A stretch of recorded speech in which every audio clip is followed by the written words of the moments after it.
What's up, y'all? Welcome back to the channel. I am here with Tina. Tina is, well, listen, if you're new to the channel, I wear wigs. I am bald underneath, and I have different names for different wigs. I've done a couple of these videos bald, maybe one, two. I had Sasha on last time. She's a lot. Tina's new, a little bit of bangs that I'm working here. But I won't be messing with her as much. But the time has finally come for me to tell you guys what's going on with me. I have confessions to make, and just a story to tell, and then something for you guys to look forward to. So, I'm gonna rewind a little bit. So, 5 years ago, December 30th of 2019, so more than 5 years ago, I blew my back out. There was a series of things that happened leading up to it. Then I went to go flush the toilet and I couldn't stand up. I was at home for like a day and a half, and then finally my girlfriend, who works in the ER and so does her husband, messaged me and said, go to the emergency room, I'm going to get you in right away. Thank you to my friend Aura and her husband Chris, who took care of me. And basically, I did say I wasn't going to mess with her, but whatever. So basically what ended up happening was I went to the ER, I got an MRI as soon as I got there, and S1 nerve compression, L4, L5 disc herniation. I was in the hospital for 4 days. We tried a bunch of things, and then finally the last thing we did was an epidural. Aura told me about this place called Diablo Barbell, powerlifting place, and they do very unconventional form of rehab, but they basically, yes, they do powerlifting, but they believe in a lot of the things that were, so for example, Louis Simmons. Louis Simmons designed the reverse hyperextension. He himself, rest in peace, designed that piece of equipment to build strength through range of motion. That's what he teaches. And yes, he coaches powerlifters, or coached powerlifters through Westside Barbell. That's the name of his company. And basically, he would also rehab people with spine issues. He himself, I think he had slipped discs and stuff like that. So whatever. So there are a lot of powerlifters or powerlifting places that have followed that same protocol, basically. But this specific Ted over at Diablo Barbell followed that protocol, and Aura had worked with him, and she referred me to him. And within a couple days, I was in the place, and within 8 days, I squat 300 pounds for the first time. So I followed their protocol for until March of 2020, when we went into the pandemic. And then obviously I couldn't go into the place, so they continued to write out my program, and then I would just do it over at my studio.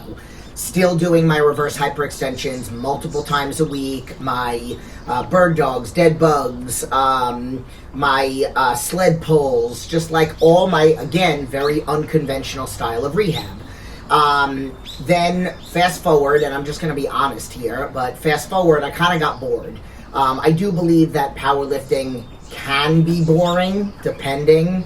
I've dabbled in it then, and then I dabbled in it prior to that, maybe like a year before that, and I always got really bored. And the reason why I wasn't bored this time around was because my past ex-boyfriend slash coach, we did this hybrid version, which is what I fell in love with. And when I competed in January of this year, I was coming off of his programming. Now, this is the confession. After that, I gave myself some goals.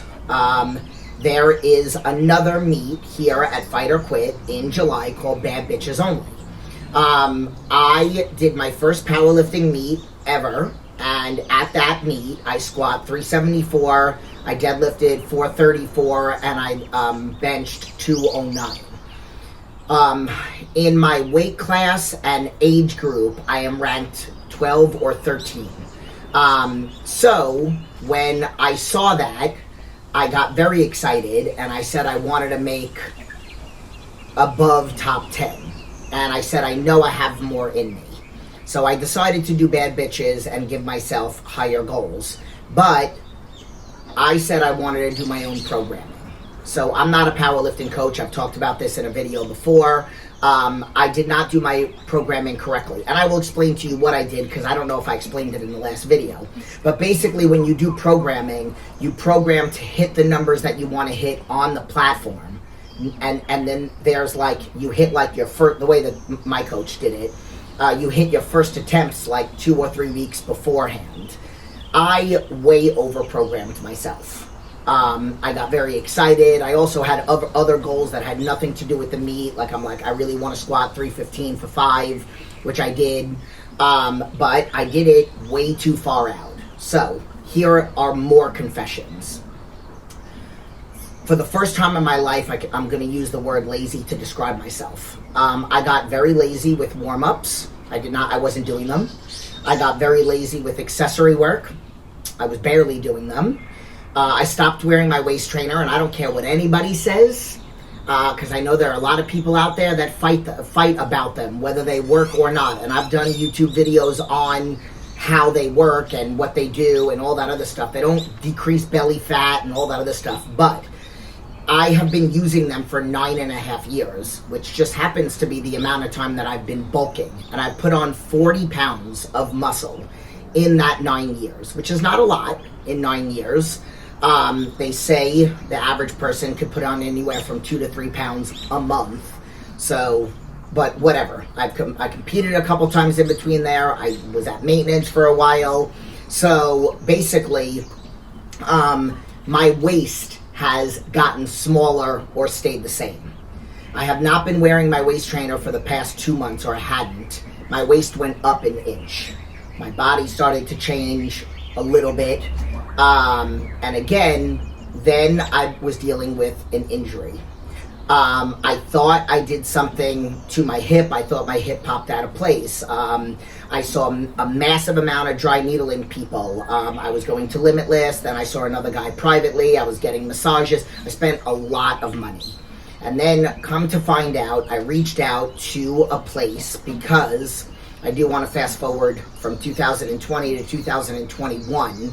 I started to feel my back a little bit, but it's also because I moved in 2020, October of 2020, I moved to Vegas, from California to Vegas, because all that originally happened in Vegas. So California. I moved to Vegas, and I did stop doing my reverse hyperextensions. I started to feel my back a little bit, so in April of 2021, I got another epidural. And then I haven't needed one for 4 years. Fast forward to now. Going off program, also ego lifting. I was working out with girls that were competing well before I was. So they were doing blocks of singles. I was so far out, I was supposed to be doing blocks of 5, but I started doing stuff I had no business doing 15, 14, and 13 weeks out from my meet. So I overdid it, overplanned, didn't do accessories, didn't do warm-ups, didn't do my back stuff. Again, I can't believe I'm going to say this out loud. I was winging it with my nutrition. I allowed, for the first time in 20-something years, I allowed the thought of just go with the flow, right? Like, I'm trying to go with the flow with life, with a lot of things. But I can't go with the flow when it comes to nutrition and my medical condition. I wasn't eating off plan. I wasn't eating like an a-hole, but I was trying new things. I was substituting, and I know, I messed up. So I have had this before. So it wasn't anything with my hip. It wasn't muscular. It wasn't nerve in my hip. But I was dealing for 2 months with hip issues. Not able to bury my squats. You might have seen in videos me using a band to pull back. I thought my hip was out of place. I have bursitis. A very severe case, basically. They looked on like an ultrasound and stuff like that. And he said it was pretty decent. I ended up getting a nerve test instead of an MRI at the place that I went to back in 2021, and it looks like S1 on both sides instead of just the one side. So I'm worse. But again, it's all my fault. So when I was in the office and they told me that, the same thing happened to me that day, which was Tuesday of this week, that happened to me back in 2020. I got excited. I don't know if I'm doing the meet. I'm going to be honest with you, there's a whole nother story to this. I thought there was no way I'm going to do the meet, and then I started thinking if I give myself 3 good weeks of rehab, then that gives me 4 weeks to program, and maybe I won't hit the numbers that I wanted to, because my goal was 407 on squat, 480 on deadlift, and 225 on bench.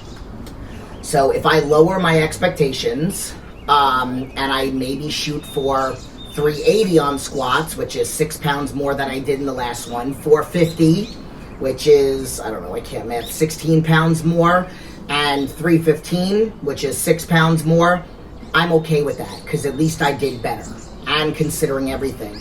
But then I become a woman of my word, and here's the thing, I struggled with this, with like not doing the meet when I said I was going to do the meet. But there's a lot of other factors too.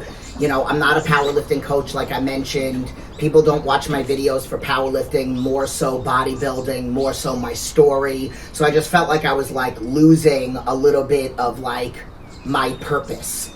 But also my purpose and what I'm here to do is to show people that no matter how many times life throws you curveballs, it's an opportunity to fight back. So I never say, Jesus Christ, woe is me, or I can't believe this is happening to me. I truly believe in the universe or a higher power is constantly testing me. And I'm given this test, and I'm going to fight back. Again, I haven't decided if I'm going to do the meet. I don't have any expectations. All I care about is the fact that I know what I did wrong, and I'm admitting it to you. This is my confession. And I'm getting back on my bullish. I have my plan. I'm going to film tomorrow. I'm going to do my warm-up, do my mobility without wearing my waist trainer, then put the waist trainer on. I'm going to do my reverse hyperextensions without the waist trainer, because you don't want to wear that for that. Then put the waist trainer on, and tomorrow I'm going to do glutes and hamstrings, very bodybuilder style for the next few weeks, like I said. And then take the waist trainer off and do a little bit of core, like my dead bugs and stuff like that, and then my stretching.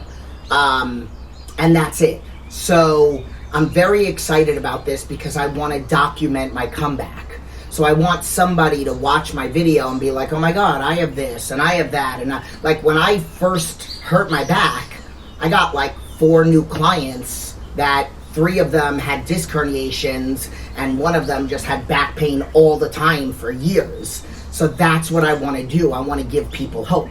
So now this is my opportunity to purposefully move the way that I need to move, which is in the direction of inspiring others. So with that said, that is my confession.